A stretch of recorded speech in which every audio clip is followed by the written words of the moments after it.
Hello friends, welcome to my YouTube channel. दोस्तों, आज हम शुरुआत करने वाले हैं भारतीय संविधान की। और भारतीय संविधान का पहला टॉपिक है भारत का संवैधानिक इतिहास। इस टॉपिक से हम भारत के संविधान की शुरुआत करेंगे। और दोस्तों, इस वीडियो में मैंने जितने भी क्वेश्चन लिए हैं, ये क्वेश्चन सेलेक्टेड लिए हैं और इम्पोर्टेड लिए हैं। यदि आपको वीडियो पसंद आए तो वीडियो को लाइक कर देना, वीडियो को शेयर कर देना। और अभी तक आपने चैनल को सब्सक्राइब नहीं किया है तो प्लीज़ चैनल को सब्सक्राइब कर बेल आइकन को ज़रूर दबा देना। तो शुरू करते हैं। आज का पहला क्वेश्चन है, 1773 के रेगुलेटिंग एक्ट के तहत बनने वाले प्रथम गवर्नर जनरल कौन थे? तो इसका राइट आंसर होगा Lord Warren Hastings. Lord Warren Hastings 1773 के रेगुलेटिंग एक्ट के तहत बनने वाले प्रथम गवर्नर जनरल थे। तो ऑप्शन यहाँ पे सी करेक्ट होगा। और लॉर्ड वारेन हेस्टिंग्स बंगाल के प्रथम गवर्नर जनरल बने थे। तो ये बात आपको ध्यान रखनी है। नेक्स्ट क्वेश्चन है, किस अधिनियम के तहत कोलकाता में एक उच्चतम न्यायालय की स्थापना की गई थी? तो इसका राइट आंसर होगा 1773 का रेगुलेटिंग एक्ट। ऑप्शन यहाँ पे ए करेक्ट होगा। नेक्स्ट है, कोलकाता उच्चतम न्यायालय के प्रथम मुख्य न्यायाधीश कौन थे? तो इसका राइट आंसर होगा सर एलिजाह इम्पे। कोलकाता उच्चतम न्यायालय के प्रथम मुख्य न्यायाधीश थे सर एलिजाह इम्पे। तो ऑप्शन यहाँ पे डी करेक्ट होगा। जबकि चैम्बर्स, लिमेस्टर और हाइड ये तीनों अन्य न्यायाधीश थे। तो ये बात भी आपको ध्यान रखनी है। नेक्स्ट है, ईसाई पादरियों को किस अधिनियम के तहत भारत आने की अनुमति मिल गई थी? तो इसका राइट आंसर होगा 1813 का चार्टर अधिनियम। 1813 का चार्टर अधिनियम के तहत ईसाई पादरियों को भारत में आने की अनुमति मिल गई थी।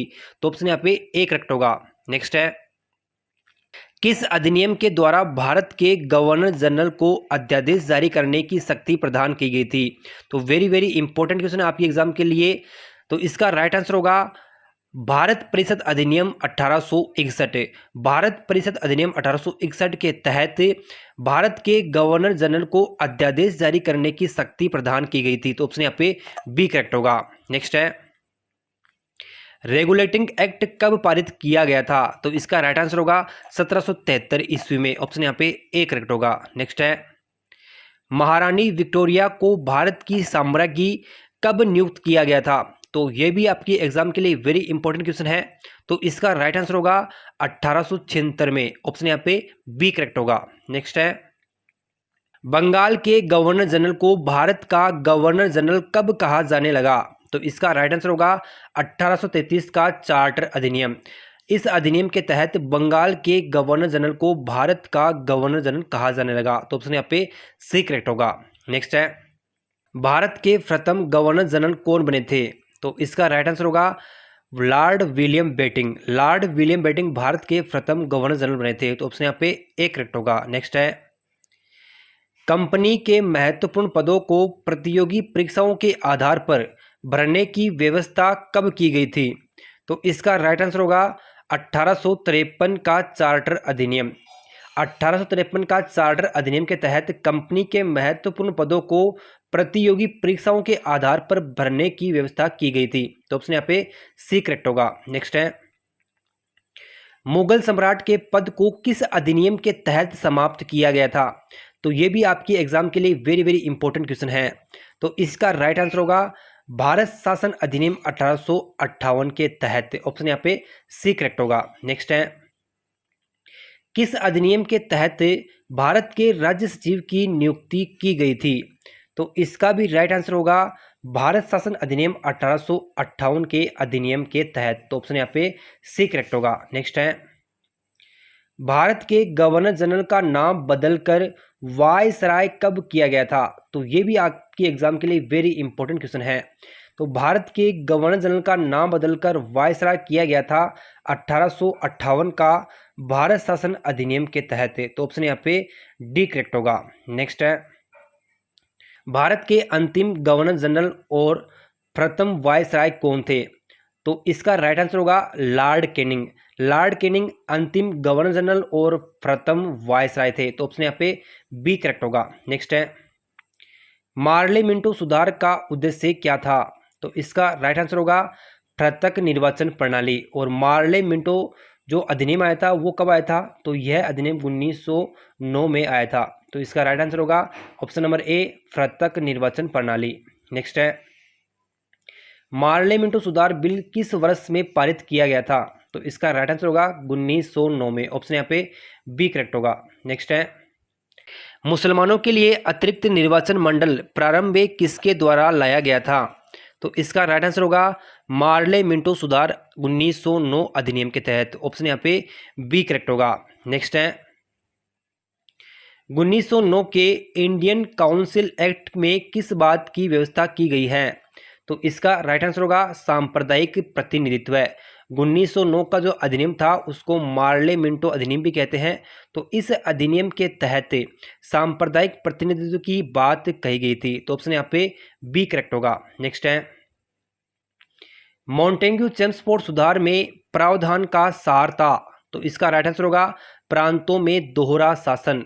प्रांतों में दोहरा शासन मॉन्टेग्यू चेम्सफोर्ड सुधार में प्रावधान का सार था। और जो ये मॉन्टेग्यू चेम्सफोर्ड सुधार अधिनियम है ये किस वर्ष पारित हुआ था? तो ये 1919 में पारित किया गया था। नेक्स्ट है, 1946 का कैबिनेट मिशन 3 मंत्रियों से गठित था। निम्नलिखित में से कौन इसका सदस्य नहीं था?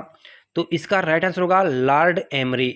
लॉर्ड एमरी कैबिनेट मिशन का सदस्य नहीं था। तो ऑप्शन यहाँ पे डी करेक्ट होगा। जबकि lord Pethick Lawrence, AB Alexander और सर स्टेफर्ड क्रिप्स ये तीनों कैबिनेट मिशन के सदस्य थे। नेक्स्ट है, कैबिनेट मिशन योजना के विषयों में कौन सा सही नहीं है? तो इसका राइट आंसर होगा पाकिस्तान की स्वीकृति। जबकि प्रांतीय समूहीकरण, भारतीय सदस्यों वाला अंतरिम मंत्रिमंडल और संविधान निर्माण का अधिकार ये तीनों कैबिनेट मिशन योजना के विषयों में शामिल थे।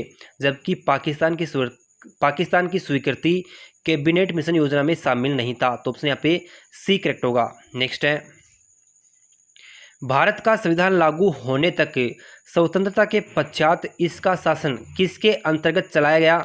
तो ये भी आपकी एग्जाम के लिए वेरी इंपॉर्टेंट क्वेश्चन है। तो इसका राइट आंसर होगा 1935 के भारत सरकार अधिनियम के अनुसार। ऑप्शन यहाँ पे सी करेक्ट होगा। नेक्स्ट है, भारतीयों को वर्ष 1947 में सार्वभौम सत्ता सौंपने की योजना निम्न में से किसके नाम से जानी गई थी? तो इसका राइट आंसर होगा माउंट बेटन योजना के नाम से। ऑप्शन यहाँ पे सी करेक्ट होगा। दोस्तों मैं आपको जितने भी क्वेश्चन बता रहा हूँ ये वेरी वेरी इंपॉर्टेंट क्वेश्चन है। आप इन सभी क्वेश्चनों को एक बार फिर से देख लेना। और यदि आपको वीडियो पसंद आ रहा है तो वीडियो को लाइक कर दीजिए, वीडियो को शेयर कर दीजिए। और चैनल को सब्सक्राइब नहीं किया है तो प्लीज़ चैनल को सब्सक्राइब कर बेल आइकन को ज़रूर दबा दीजिए। नेक्स्ट है, सांप्रदायिक निर्वाचन प्रणाली के जनक कौन कहलाते हैं? तो इसका राइट आंसर होगा लॉर्ड मिंटो। सांप्रदायिक निर्वाचन प्रणाली के जनक लॉर्ड मिंटो को कहते हैं। तो ऑप्शन यहाँ पे बी करेक्ट होगा। नेक्स्ट है, वायसराय की कार्यपालिका परिषद के प्रथम भारतीय सदस्य का क्या नाम था? तो ये भी आपके एग्जाम के लिए वेरी इंपॉर्टेंट क्वेश्चन है। तो वायसराय की कार्यपालिका परिषद के प्रथम भारतीय सदस्य का नाम था सत्येंद्र प्रसाद सिन्हा। ऑप्शन यहाँ पे ए करेक्ट होगा। नेक्स्ट है, प्रांतों में द्वैध शासन प्रणाली के जनक कौन थे? तो इसका राइट आंसर होगा लियोनस कार्टियस। लियोनस कार्टियस को प्रांतों में द्वैध शासन प्रणाली के जनक के रूप में जाना जाता है। तो ऑप्शन यहाँ पे ए करेक्ट होगा। जबकि प्रांतों में द्वैध शासन किस अधिनियम के तहत लगाया गया था? तो इसका राइट आंसर होगा प्रांतों में द्वैध शासन 1919 के अधिनियम के तहत लगाया गया था।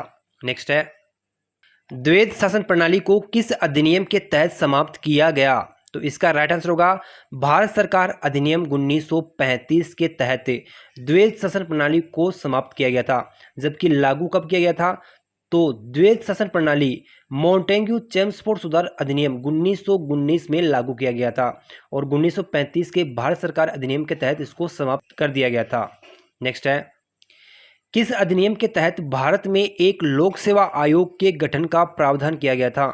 तो इसका राइट आंसर होगा मॉन्टेग्यू चेम्सफोर्ड सुधार 1919 के अधिनियम के तहत भारत में एक लोक सेवा आयोग का गठन का प्रावधान किया गया था। तो ऑप्शन यहाँ पे सी करेक्ट होगा। नेक्स्ट है, केंद्रीय लोक सेवा आयोग का गठन कब किया गया था? तो इसका राइट आंसर होगा 1926 में। 1926 में केंद्रीय लोक सेवा आयोग का गठन किया गया था।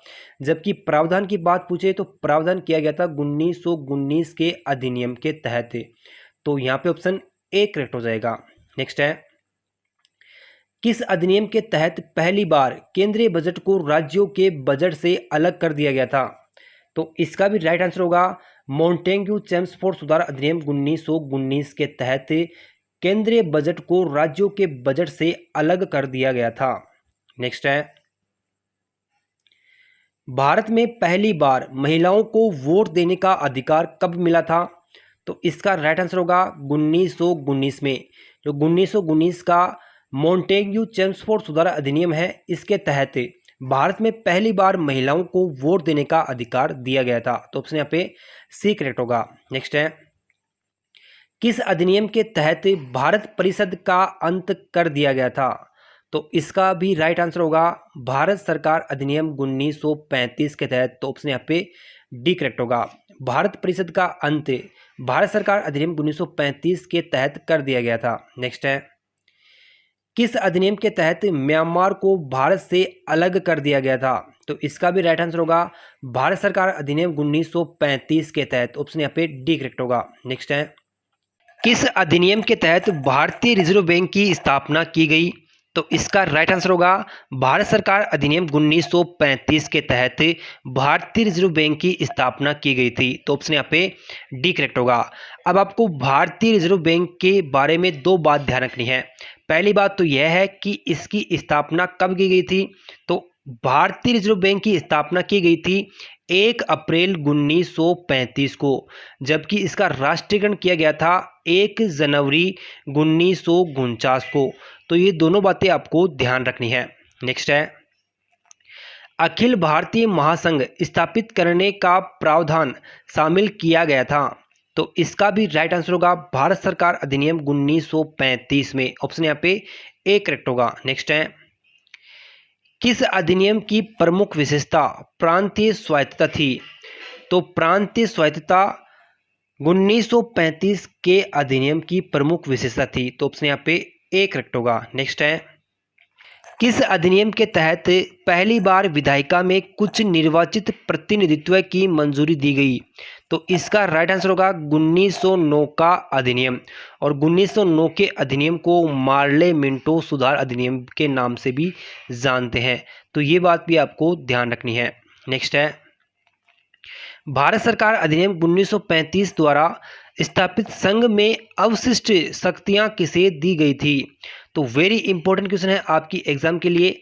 तो इसका राइट आंसर होगा गवर्नर जनरल को। भारत के गवर्नर जनरल को संघ में अवशिष्ट शक्तियां प्रदान की गई थी। तो ऑप्शन यहाँ पे बी करेक्ट होगा। तो दोस्तों ये थे भारतीय संविधान का इतिहास और इसके टोटल मैंने आपको 38 इंपॉर्टेंट क्वेश्चन बताए हैं। यदि आपने यह वीडियो पूरा देखा है तो आपको कमेंट बॉक्स में बताना है कि आपको यह वीडियो कैसा लगा। और दोस्तों आप इस वीडियो को 2-3 बार देख लेना, इससे आपको सभी प्रश्न याद हो जाएंगे। यदि आपको वीडियो पसंद आए तो वीडियो को लाइक कर देना, वीडियो को शेयर कर देना। और अभी तक आपने चैनल को सब्सक्राइब नहीं किया है तो प्लीज़ चैनल को सब्सक्राइब कर बेल आइकन को ज़रूर दबा देना। मिलते हैं नेक्स्ट टॉपिक के लिए और नेक्स्ट वीडियो में। तब तक धन्यवाद।